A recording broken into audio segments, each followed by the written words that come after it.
I am fine. Good to see you.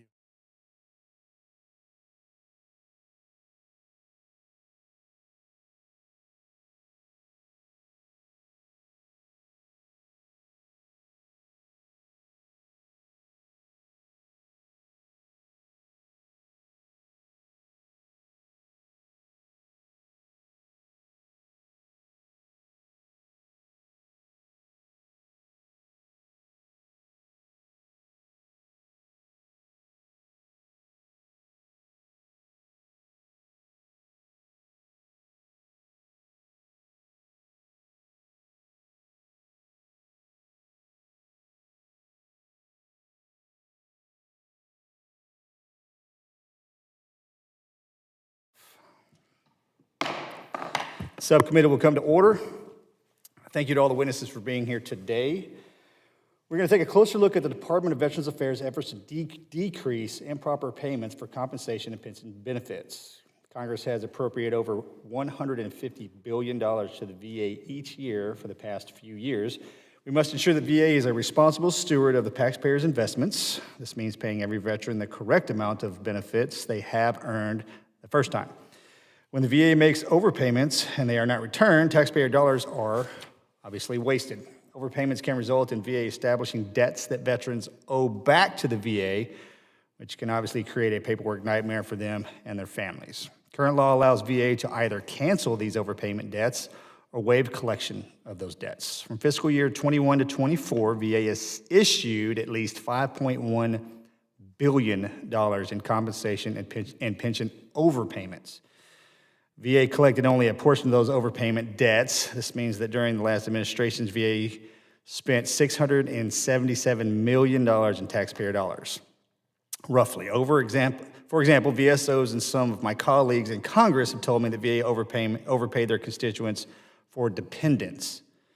Those veterans correctly and immediately updated VA that they no longer had a dependent child or spouse. VA did not update the benefit payment, obviously, until months later. As a result, many of those veterans owe VA debt and are dealing with the stress of repaying that underneath the waiver of collection for that debt. If the VA did not make these overpayments in the first place, obviously there would be fewer wasted taxpayer dollars resulting in fewer uncollected overpayments. I look forward to hearing from the VA witnesses today on what the new administration plans to do to fix these bureaucratic headaches and prevent delays in processing dependent status updates. We have to streamline these things in order to take the pressure off of our veterans. There are other causes for VA improper payments of compensation and pensions. For example, the VA Office of Inspector General issued several reports on how inaccurate and effective dates resulted in improper payments during the last administration. The effective date for a grant of a claim determines the amount a veteran will receive in disability compensation back pay. OIG has issued reports, including one in April, that VA incorrectly assigned effective dates when it granted certain types of claims, such as PACT Act claims and claims for total ratings due to unemployability. OIG estimated that those incorrect effective dates resulted in at least $100 million in improper compensation payments. OIG found that the cause was ineffective policy guidance, job aids, and training when it comes to assigning effective dates of awards. I understand that this can be very difficult to determine. I understand that this can be very difficult to determine the effective date of the award.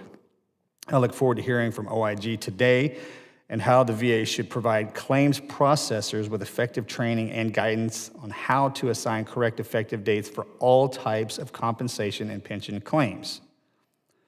Ultimately, when veterans owe VA a debt at no fault of their own, why should taxpayers have to foot the bill? But we must ensure that VA makes every effort to prevent overpayments from happening in the first place. And I look forward to hearing from our witnesses today on how we can cut down on wasteful spending from improper payments in compensation and pension. And with that, I yield to the ranking member for his opening statement. Thank you, Mr. Chairman. Appreciate your comments, and thank you all for being here today. We have a responsibility to make sure that the VA uses taxpayer money in an efficient and correct way. We also need to guarantee that the VA pays each and every beneficiary what they are due. So today I want to have a genuine conversation on what works and what doesn't. I'm not here to chastise the VA over their supposed fiscal wrongdoing and then leave without ideas for making the VA work better for the veteran. I'm also not here to just defend the status quo, because at the end of the day, everything we do on this committee must be centered around the veteran. It must make things better for the veteran.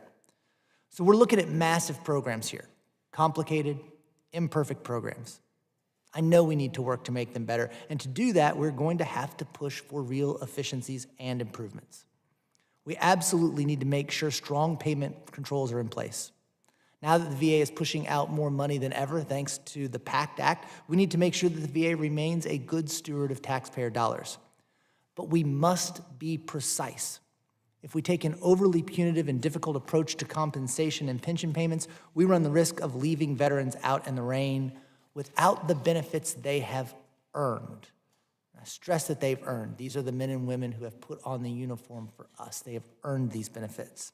So that doesn't mean it's an anything goes policy with no guardrails. But I believe this issue deserves a bit more nuanced consideration than some of the issues we deal with here.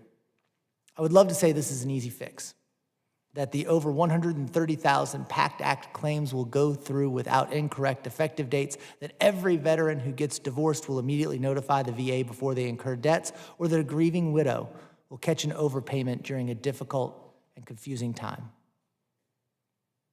But that's not the case. It's not reality. As I said, these are large, complex systems, and not only are they run by humans, they're used by humans. That means there will be errors. And even with the best possible software, there's going to be some mistakes. Our goal, and I believe it's the VA's goal as well, is to work hard to fully minimize any of those errors or mistakes, get the veterans what they need, and be strong stewards of taxpayer money. I think we're all rowing the boat in that direction. I don't suspect misconduct and incompetence around every corner. So I hope that today we can have a discussion with that nuance. I also want to ensure that as we work to help the VA reduce the errors in their payment systems, we are equally concerned about what these errors mean to the beneficiaries on the other end. That's our veterans. Committee staff visited the Debt Management Center in February and heard a couple of firsthand accounts of veterans being confused, angry, and even suicidal because they incurred a debt they didn't know about. That's what I want to avoid. I want to make sure that the VA has processes in place to protect veterans and other beneficiaries, as well as the call center employees taking their calls. So, Mr. Chairman, I know it's both of our goals that while we look for ways to make the VA better, we don't forget the veterans and the survivors and those serving them in the process. I look forward to a productive discussion, and I yield back. Thank you, Mr. McGarvey. Welcome, everyone, and thank you for coming today. I'm going to introduce our witnesses. Our lead witness from the VA is Ms. Nina Tan, Executive Director of Compensation Services at Veterans Benefits Administration. Ms. Tan is joined by Mr. Kevin Friel, Executive Director of Pension and Fiduciary Services at VBA. Ms. Tan is also joined by Ms. Janine Gilson, Acting Chief Financial Officer for the VBA. Today's witness panel also includes Mr. Brent Arante, Deputy Assistant Inspector General for Audits and Evaluations at the VA Office of the Inspector General. Mr. Arante, do I understand it correctly? This won't be the last time I'm seeing you, or are they putting you out the grays?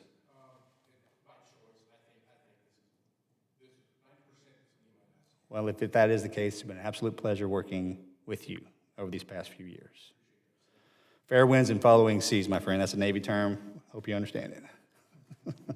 I ask the witnesses on the panel to please stand and raise your right hand.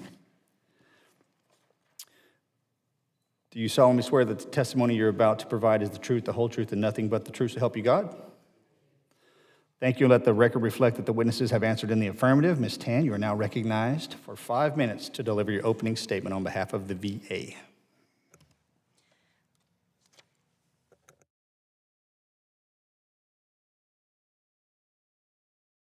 Ms. Tan, is your mic on? I'm sorry.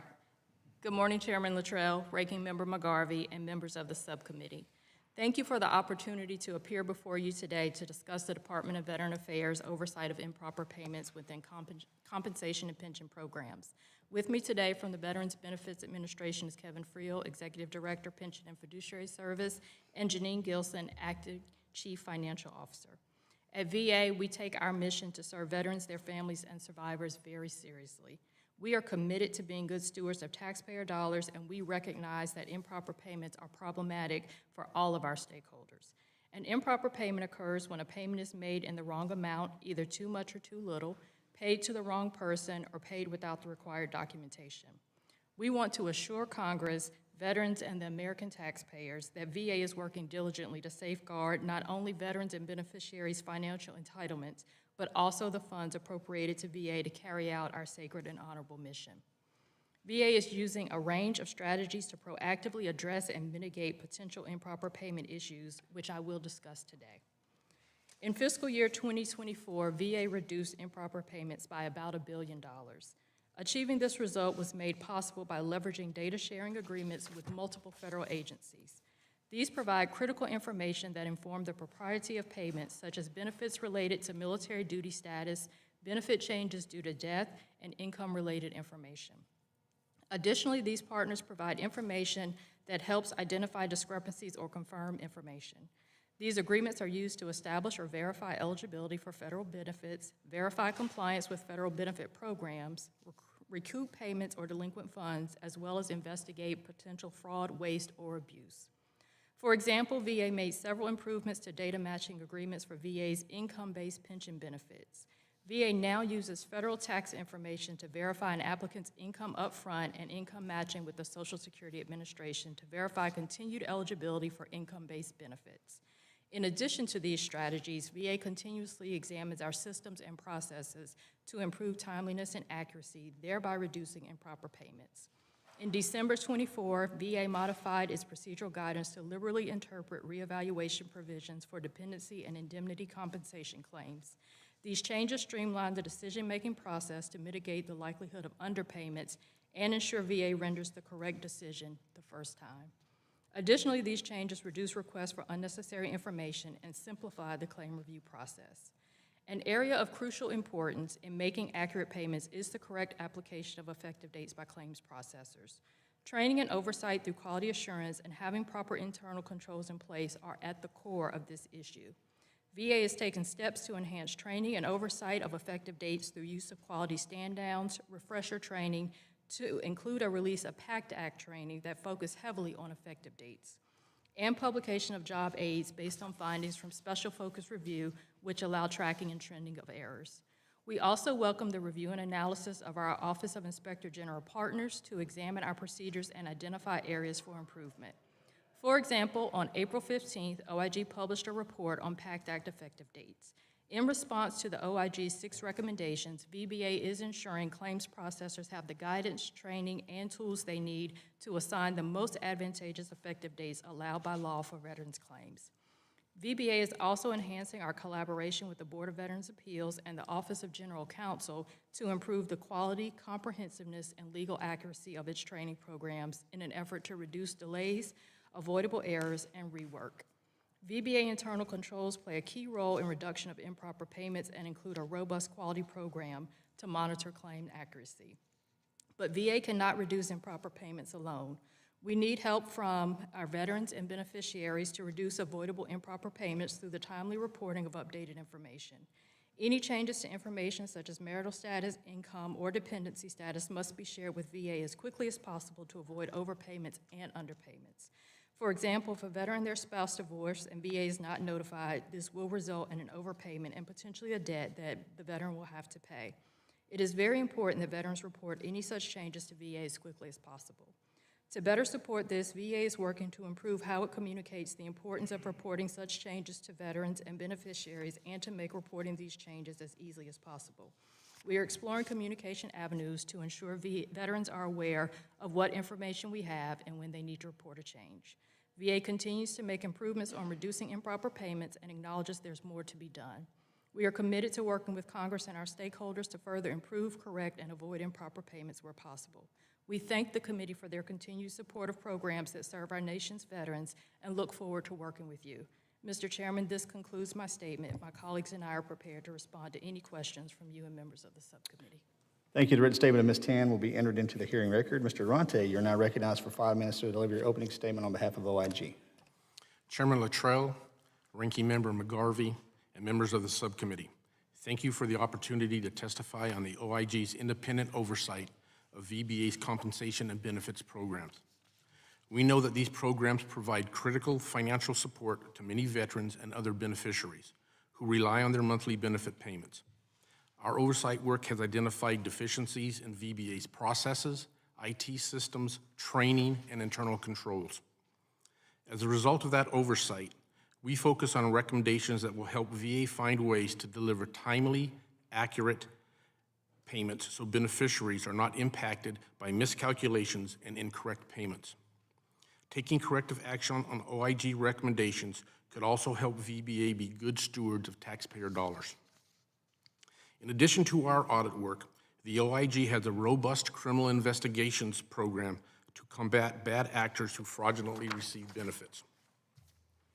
Improper payments are defined by OMB as federal payments that are for an incorrect amount, paid to an ineligible recipient, or issued without adequate supporting documentation.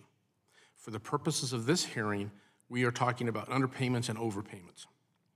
My written statement discusses several reports that identified improper payments, but I want to focus on the importance of correctly establishing the effective date of a claim. The effective date of a claim is paramount to ensuring that veterans' compensation claim is paid on the correct date most advantageous for the veteran.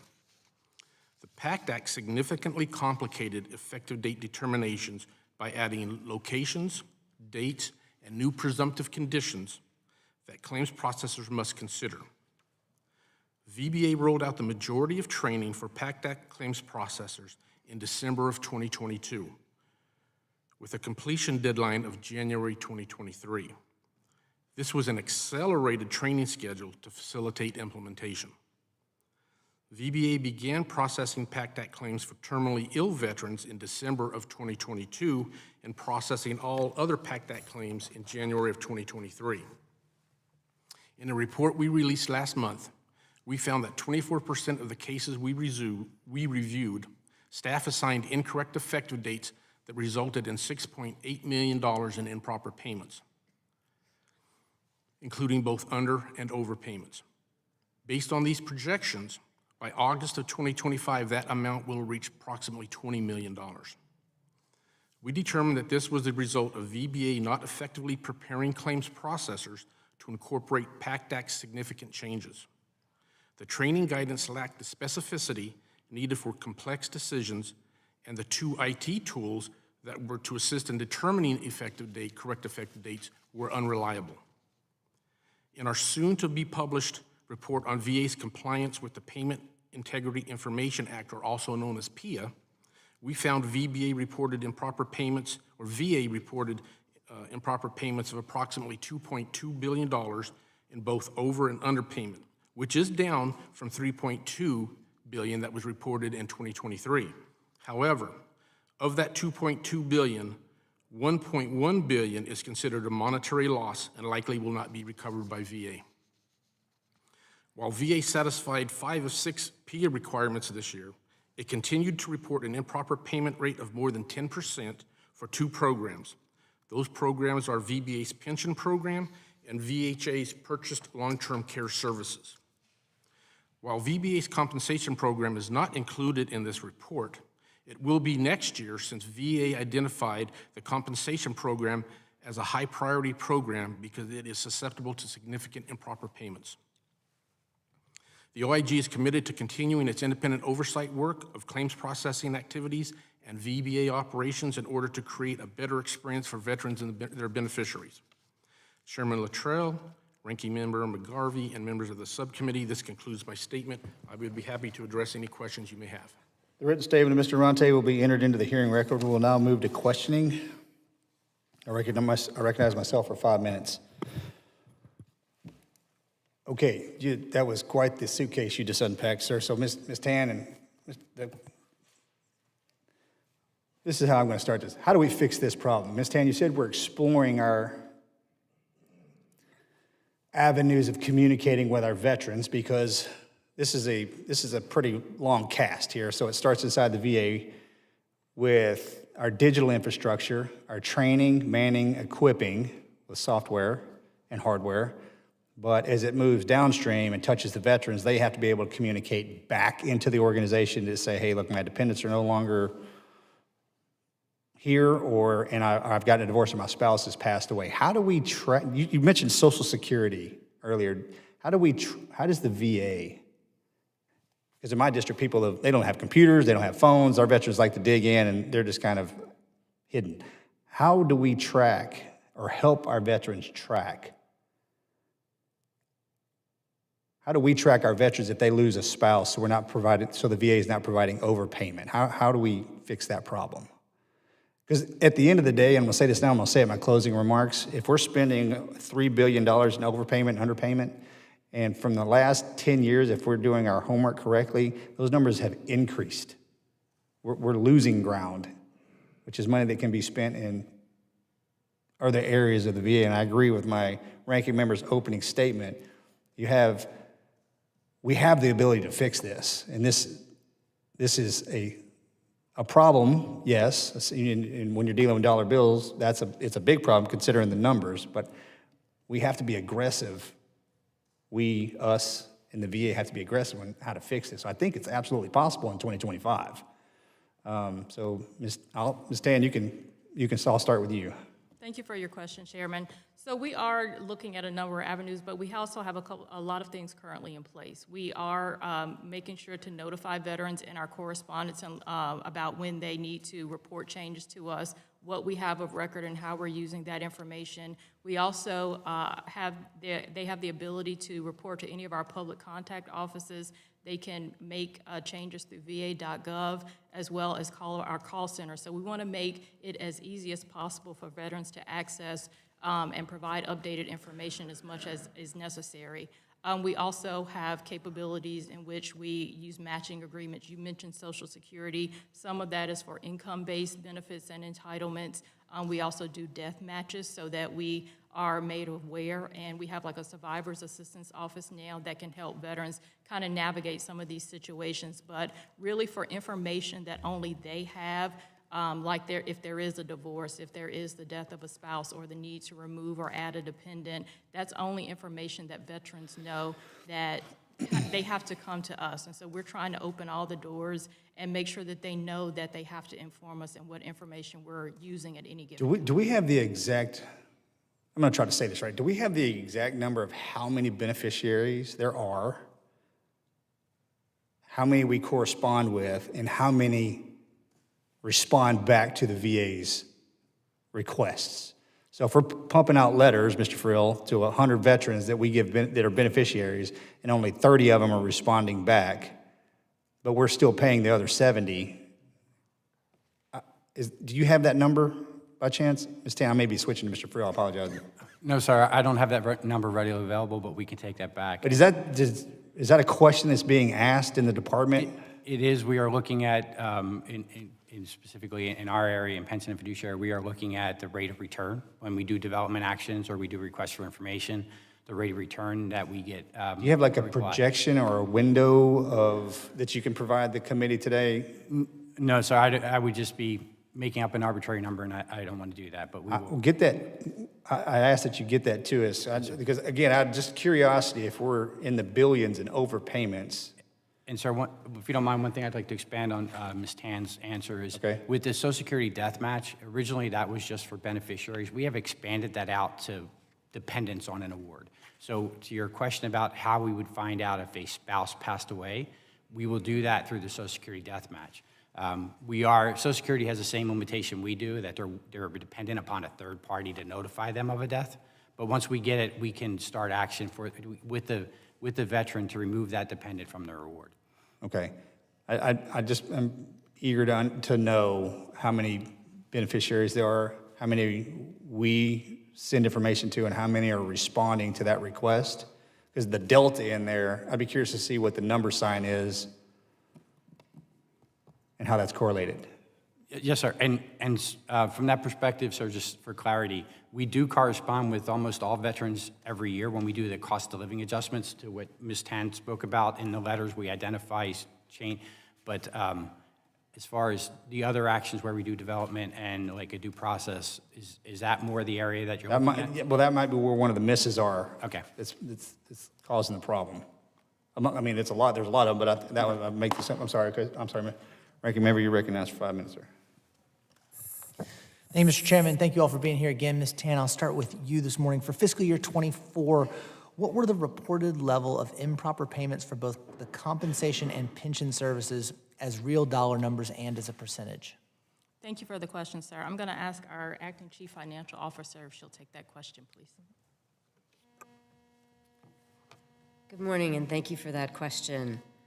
For fiscal year 2024, for compensation overpayment debts, we established $1.14 billion in overpayment debts, and that is out of an outlay of $161.196 billion, which comes out to a fraction of 1% of improper payments. It's 0.72% of outlays were improper. The breakout for the pension service for 2024, their overpayment debts were $227.4 million out of an outlay of $3.743 billion, which is a percent of outlays of 6.1%. In total, when you add both of those numbers together, the total compensation and pension overpayment debts established was $1.366 billion out of a total compensation and pension outlay of $161.196 billion for, again, a below 1% percentage of compensation and pension outlays. It's 0.85% were improper. Got it. And of those improper payments, what percentage were overpayments versus underpayments?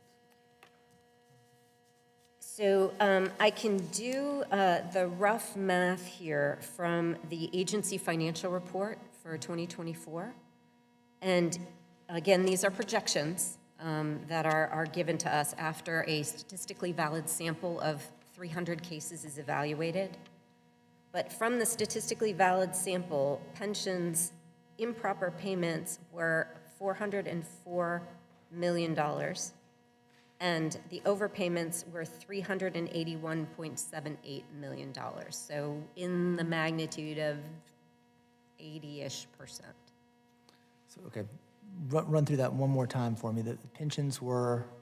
Certainly. So improper payments as a whole, well, improper payments not including unknown payments, where we don't know whether the payment is improper or not because the payment may be going through due process. So for improper payments that actually have been identified in a projection as being improper, the total was $404 million. And the overpayments of that 404 were $381.78 million. Okay, thank you. And do these numbers show an increase or a decrease in improper payments for these offices over prior years? So for pension service, this is an increase. The projection is an increase from 2023 to 2024.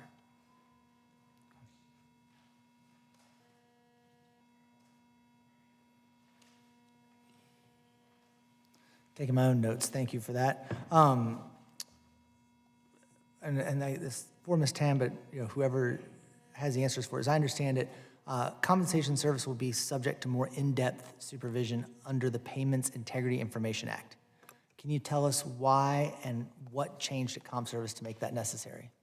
Sure. Thank you for the question, sir. So what it is that in FY24, compensation service underwent a risk assessment, and because of the pure scale of our program, as was mentioned earlier, just the amount of outlays that we have, we are susceptible to more improper payments. And so it's not necessarily that anything wrong was done. We are in testing and evaluation right now, but that heightened awareness and risk assessment as an internal control will lead us to reporting again in 2025 after having been removed previously because we met the PIA requirements and OIG concurred with that back in April of 2021, I believe.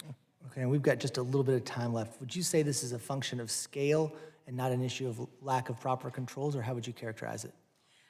I think because of, as has been mentioned, just the amount of beneficiaries and veterans that we're paying and the vast dollar amounts that we're paying, we just are at heightened risk.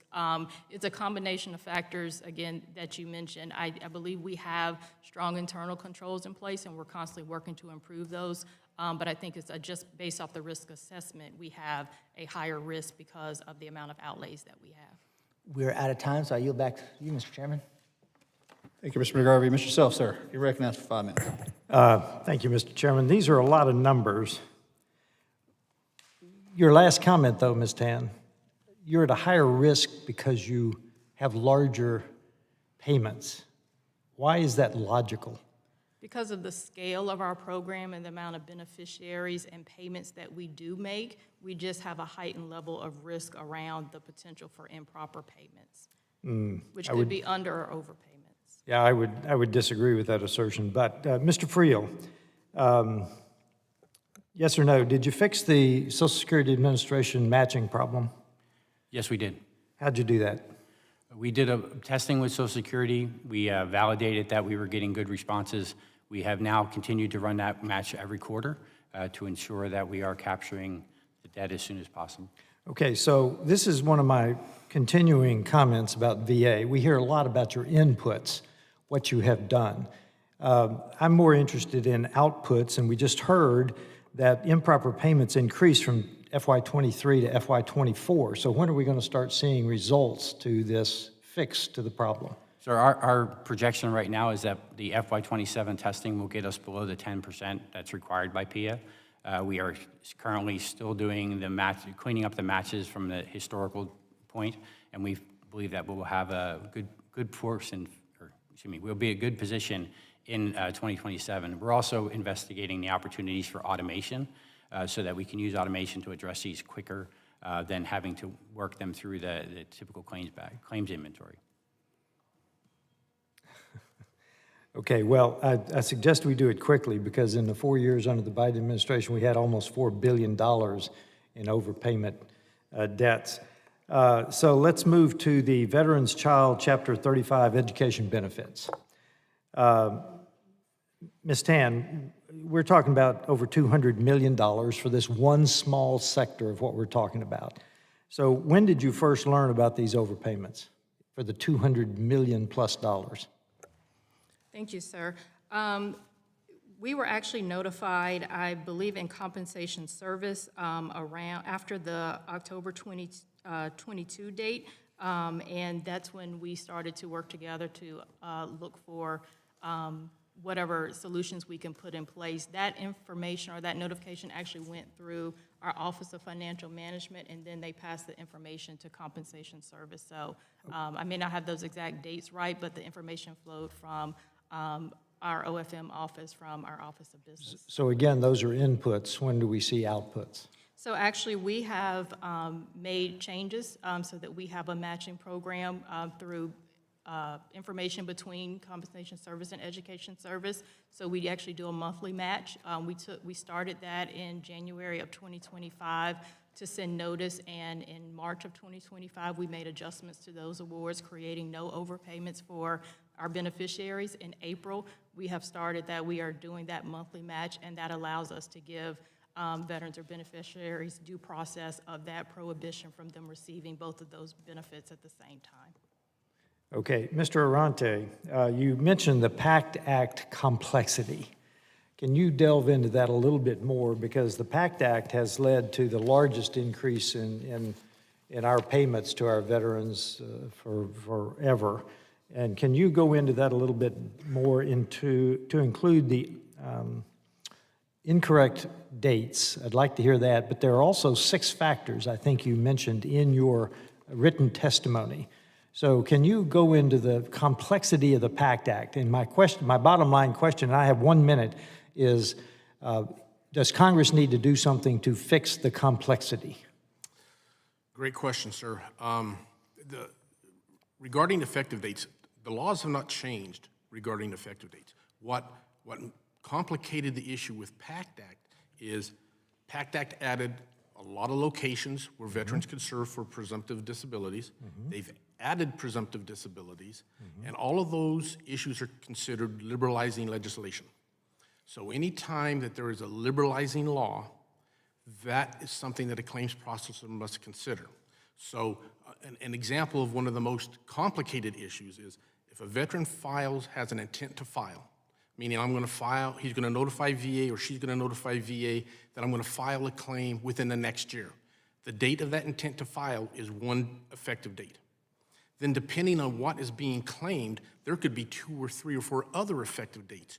It could be when the date when those disabilities, those presumptive disabilities became law. It could be when there's evidence that shows a veteran served in a specific location that was added due to liberalizing legislation. So they have to consider all of those. Okay. And at the speed they work, I think they missed that. Is there any way we can clean up those? Because is there any way we can clean up those different dates? From a legislative standpoint, we've done no work in that. I mean, our experience is this is something that the department has to fix. We've done some brainstorming, okay, if you'll bear with me, and regarding effective dates. I think we're going to have a second round. We may come back to this, Mr. Arante. Okay. Mr. Chairman, I yield back. Okay. Mr. Arante, continue on. That was going to be my line of questioning, so please continue. Okay, so we've, based on this recent work of effective dates, this is something that we've seen over years. When did you tell VBA that the improper effective dates were the #1 issue? In August of '22, I was invited to their rollout implementation conference in Houston, and we were asked to provide the IG's concerns, and our very first talking point was effective dates. And we were told that, yes, we're going to train effective dates, we know it's important, and This is one of the major causes of this blow-up, I'm going to assume. So yes. how do we fix this? So three things that me and my directors have brainstormed. I'm not advocating one or the other. It's a choice of the department. The first is they could simplify the process of scenarios that govern effective dates. Instead of having all of these different levels of rules to govern effective dates, you could say the date you filed a claim and when a law changed, right? You could simplify that. I think the pros to that, I think you'd see a better processing by VBA. The cons, I think you would get pushback from VSOs and veterans saying that, just because it's complicated, does it mean we don't do it? The second is automation. I've just created a division in the last year that looks solely at VBA's automation. I can tell you they're not there yet. And one thing that we see with automation is the more complicated the business process is, the more difficult they are having to automate. And the third is what we have recommended is more effective training and oversight. And I know that sounds like a broken record, but as we have seen, training was not effective.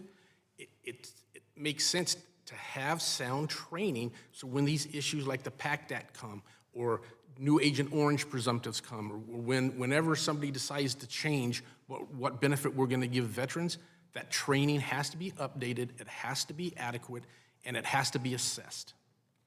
Training, yes, absolutely. Ms. Tan, how is the VA receiving that? And I understand there's a challenge with when the digital signature inside the VA, we didn't even have to walk down that road right now, but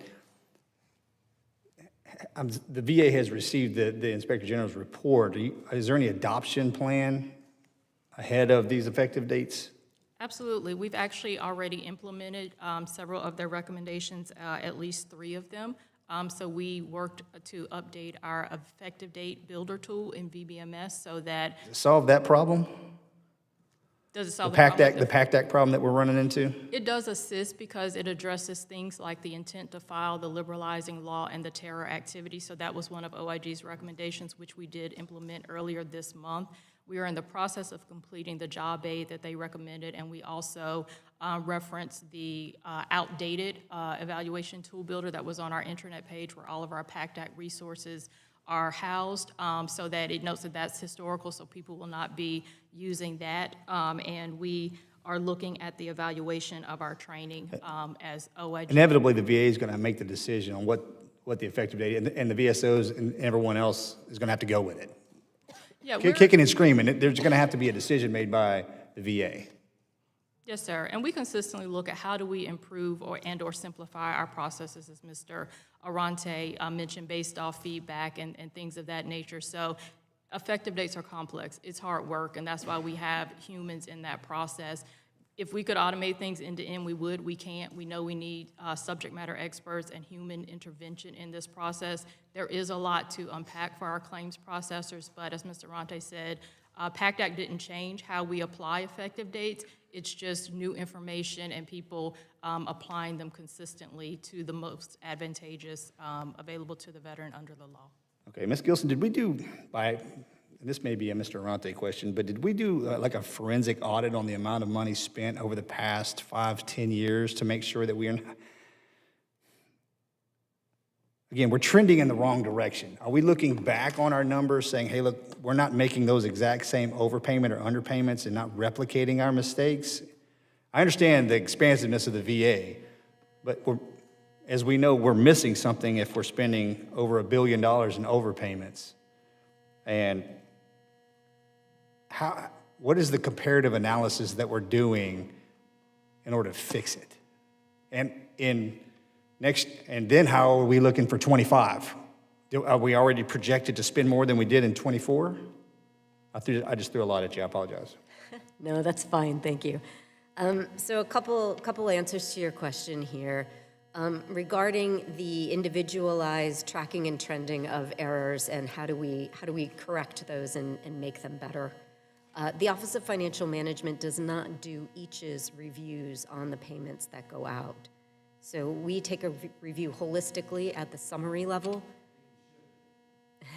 Well, maybe that's the case. However, what we do within the Office of Financial Management is when we receive the payment information from our business lines, we are trusting, we are relying on the controls in place within that business line to make sure that payment is accurate. From the Office of Financial Management's perspective, we review the pay file to make sure that the accounting is correct, that the money is actually in the proper account to make those payments, that the time of the payment is right, that the program is correct. We are accountants, and we do not have adjudicators on the staff. If we did, we would need to reopen every single claim that came through to validate that. And Well, we don't. we're $1 billion in the hole. When are we going to start taking a look at that? And I'm not beating you up. This is me talking out, okay? I mean, I don't know how far down the track it has to go before somebody says, yeah, that's probably a good idea, which I think it's past time. I'm well over. Mr. McGarvey, I apologize. You all right with that? Okay, I'm sorry. Yeah, no, thank you. I appreciate that. So again, from the accounting perspective, we review to make sure that everything is appropriate and interfaces to Treasury for payment. My office also does a review of fraud, waste, and abuse types of situations. We have a tremendous partnership with our colleagues within the Office of Inspector General when we identify fraud around payments to make sure that we rectify that veteran immediately. We make them whole. In many cases, we can reissue payments same day when we get a call saying, hey, I didn't get my payment. When we identify that there's fraud within, scammers who are changing bank accounts without veterans' information or without veterans' knowledge, we do engage the Office of Inspector General to investigate those areas and identify, further action taken. That's when you see it. I mean, then the event has already happened. We need to we're trying to stop it beforehand. Correct. And so we do have some tools and techniques that we have available where we are getting more proactively involved in preventing fraud. We're using machine learning and artificial intelligence and detailed analytics to get to. This is where the department needs to come to Congress and say, we have to have the money to implement this type of software, this artificial intelligence, machine learning. You have to tell us that. Because right now, we're just seeing the numbers, and they're not, obviously they're not good, but we're all in to help you. And again, this problem's been going on for, I mean, I'm gonna make the assumption for decades, and let's fix it. Right here, we're ready, okay? I'm well over, Mr. McGarvey, okay. Go ahead, finish. I think I'm pretty much Okay, done. all right, so Mr. McGarvey, I'm sorry, sir, I recognize you. Thank you. No, thank you, Mr. Chairman, and appreciate this conversation because we want to get this right? We want to make sure that we are getting the money to our veterans that they need, that they deserve, and that we are being good stewards of taxpayer money. In my round of questioning, I will refresh everyone's memory because it was a second ago. I was talking with Ms. Tan about whether this was a function of scale, not an issue of lack of proper controls. And she sort of said more it's a function of scale. And I just wanted a second opinion on that. Mr. Arante, do you agree with that assessment? To some degree, sir, I do. It is a matter of scale. So if you look at the PIA thresholds, those PIA thresholds are across the government. Every agency has those same thresholds. So if you're conducting a risk assessment of the National Science Foundation and their budget is like this, they mess one thing up and it's high risk. DOD, HHS, VA, their budget is like this. So they get this much more leeway to make mistakes or have acceptable mistakes. That's why I am a firm believer that as it relates to compensation, compensation has been on and off the PIA program throughout the years. But as the chairman indicated in his opening statements, we have a body of work that shows constantly that there are improper payments. And in the last 9 reports I've issued, 7 show incorrect effective dates that lead to improper payments.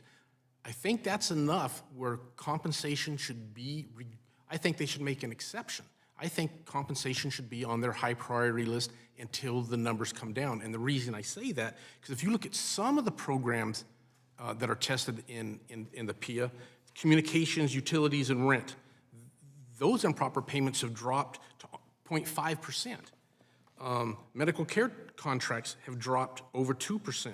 VA community care has dropped from 5% to 1%.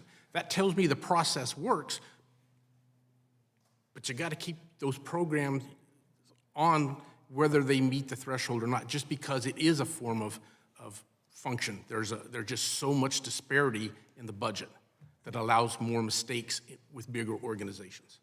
And Mr. Arante, is there anything that is stopping the VA from complying with PIA? No. Okay, voluntarily complying, I should say. No. And that's what our work is. I have mixed emotions about the effectiveness of PIA. The good thing about PIA is it's our oversight of the department, and it's compliance, and we test to make sure that the department is following the rules. It's a strictly compliance audit. It doesn't get very deep, but they are following the rules. And the chairman said something that I echo and find interesting when talking with Ms. Gilson about tell us what you need, right? Tell us what you need so we can help fix this problem.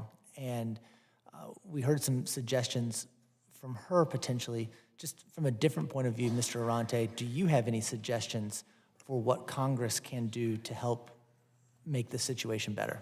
In regards to PIA, other than the recommendations that we make, I have no other guidance or suggestions. Like I said, our review is strictly compliance. It doesn't dig in deep, doesn't look for what we would typically do in a normal audit. We don't look for the root cause. We just look at compliance as mandated by OMB. Ms. Tan, in a June 2024 report, the OIG found that VBA had not identified Vietnam veterans who were eligible for benefits, and that resulted in an underpayment of $836.8 million. Another 2024 review looking at survivors showed $33.1 million in underpayments. Both of those reports have open actions, including a full review of claims, better outreach letters, and monetary compensation. Do you know where those reviews stand at this time? Sir, for the one that you mentioned regarding survivors' payments, I'll ask Mr. Friel to respond to that one. Can you repeat the first one that you mentioned? I'm sorry, I didn't. Sure. We were talking about the 2024 OIG report that Vietnam veterans who were eligible for benefits had not received them in payments of $836.8 million. And another looking at survivors in 2024 showed $33.1 million underpayments. Both of those reports have open actions, including a full review of claims, better outreach letter, monetary compensation. We're just seeing where those reviews stand right now and getting the veterans what they've earned. Certainly, I'll take back, if I can, that question about the Vietnam veterans report to see where those action items are, and I'll ask Mr. Friel if he has an update on the survivors. Yes, sir, thank you for that question. So as it relates to the survivors piece, we have adjusted our processes. One of the things that the IG called out was in the PAC Act required that survivors specifically asked for us to look back, right, to see if there was an earlier effective date.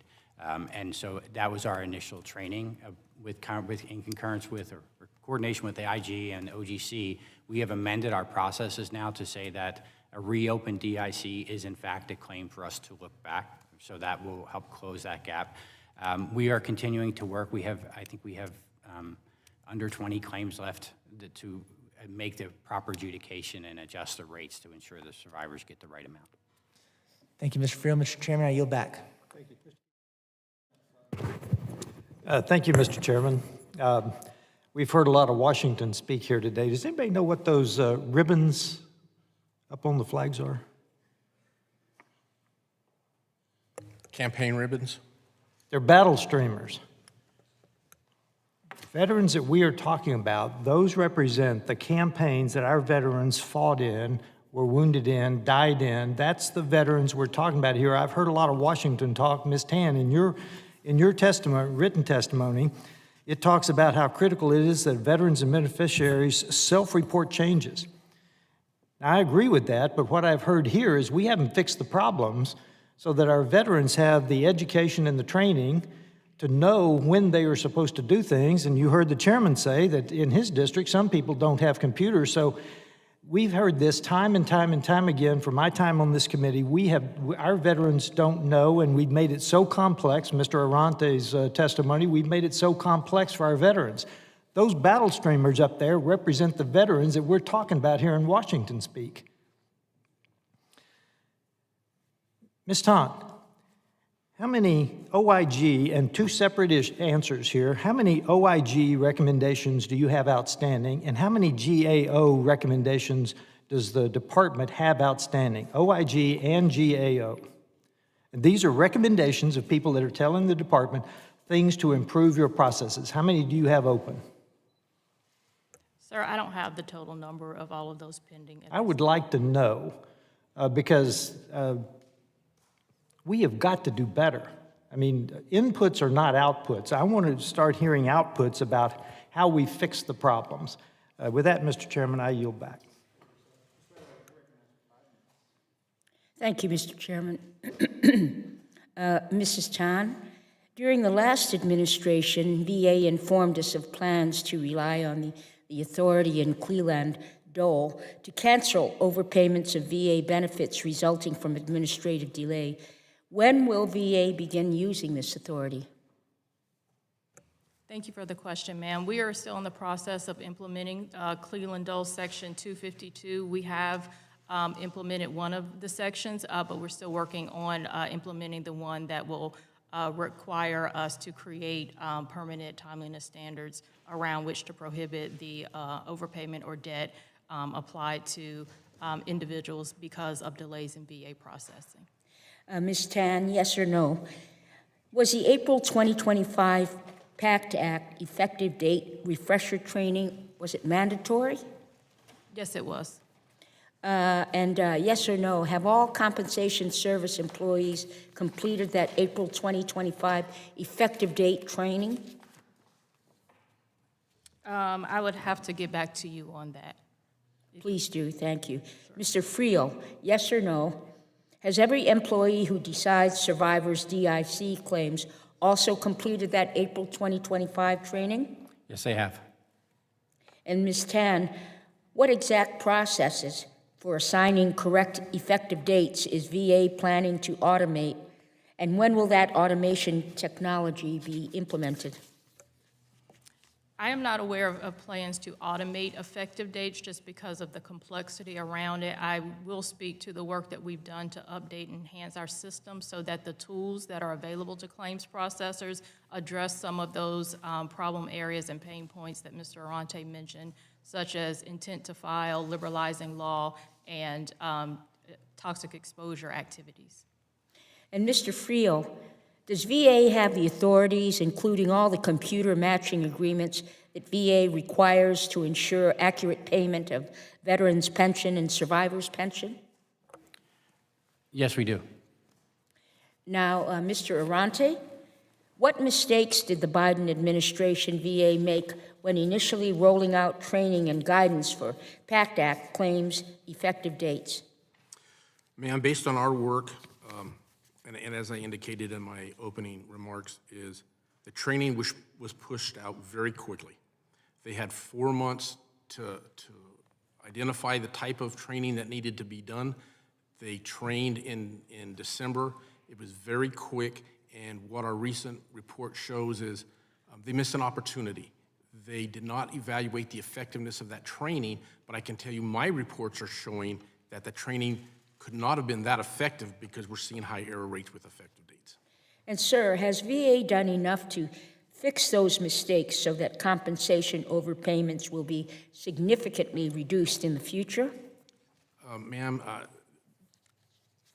if you're looking for a yes or no, I'm going to say no, just because of my body of work. However, as the VBA panel members have indicated, I think they're heading in the right direction. They are correcting these effective date tool builders. They are consolidating their policies and procedures and the guidance so staff don't have to look through 10 pages of FAQs on this site and 20 pages of FAQs on this site. I think they're working towards the right direction. So, Mr. Arante, do you believe that VA's quality assurance controls are adequate to ensure that VA claims processors assign correct effective dates for award of benefits? No, ma'am. And the reason I say that, again, I'm basing it on our work. We see high error rates all the time. I think one of the things that we would like to see, and we looked at their QA programs in 2021. We looked at 5 aspects of it, issued reports on them.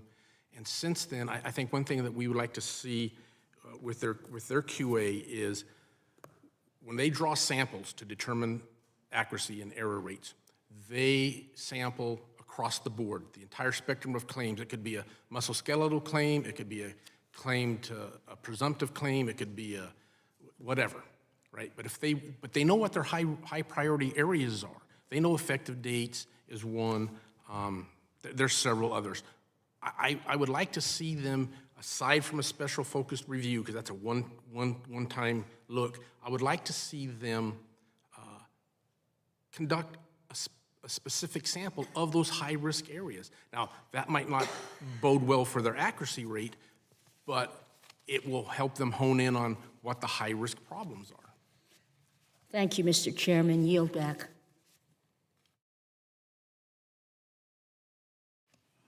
Ms. Wright, do you have any more questions? We moved through the second panel. Do you have another question, or are you good?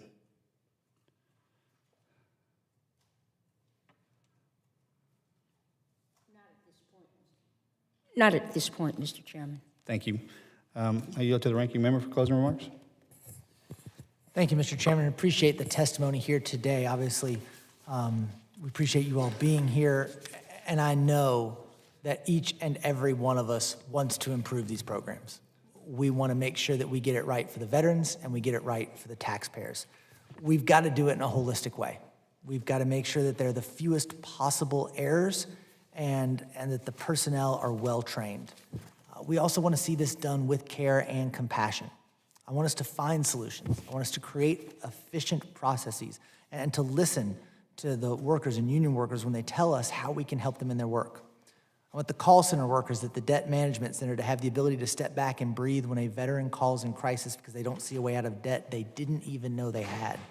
I want the veteran in crisis to have access to immediate mental health care at that moment. I want to see a VA that provides kindness and clarity in a payment program to help a veteran get out of the red. But I don't want to hack away at the base. I don't want to needlessly attack people who are serving these folks while we make it harder to conduct research or provide life-saving care and keep families together in burial plots. We want to make sure that the VA is working, that it's working for the people for whom it is intended to serve, the veterans, that they do so in a responsible way that has the fewest possible errors. And I truly mean that, all errors, whether it's identifying the proper payments, the proper training, whether it's an improper use of funds. Because at the end of the day, if we don't get this right, who are we hurting? We're hurting our veterans. We're hurting the people who work at the VA, many of whom have served our country prior to their serving our country at the VA. We hurt the families, the caregivers, and the survivors of the brave men and women who put on a uniform to serve us.